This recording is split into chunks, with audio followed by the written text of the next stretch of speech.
Hebrews chapter 2, beginning in verse 1. Beginning in verse 1. For this reason, we must pay much closer attention to what we have heard, so that we do not drift away from it.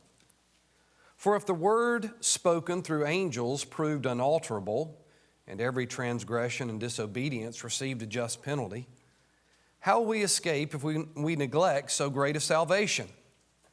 After it was at the first spoken through the Lord, it was confirmed to us by those who heard, God also testifying with them, both by signs and wonders, and by various miracles, and by gifts of the Holy Spirit according to His will. For He did not subject to angels the world to come, concerning which we are speaking. But one has testified somewhere, saying, What is man that you remember him, or the Son of Man that you are concerned about him? You have made him for a little while lower than the angels. You have crowned him with glory and honor, and have appointed him over the works of your hands. You have put all things in subjection under his feet. For in subjecting all things to him, he left nothing that is not subject to him. But now we do not yet see all things subjected to him.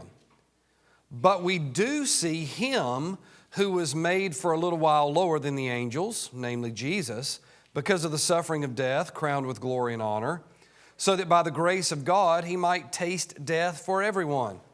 For it was fitting for him, for whom are all things, and through whom are all things, in bringing many sons to glory, to perfect the author of their salvation through sufferings.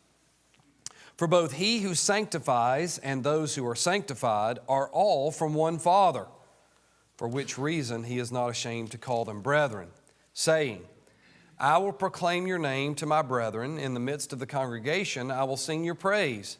And again, I will put my trust in him. And again, behold, I and the children whom God has given me.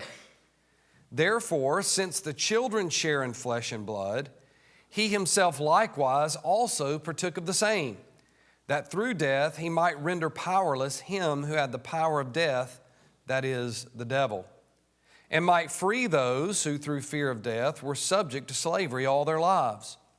For assuredly he does not give help to angels, but he gives help to the descendant of Abraham. Therefore, he had to be made like his brethren in all things, so that he might become a merciful and faithful high priest in things pertaining to God, to make propitiation for the sins of the people. For since he himself was tempted in that which he has suffered, he is able to come to the aid of those who are tempted.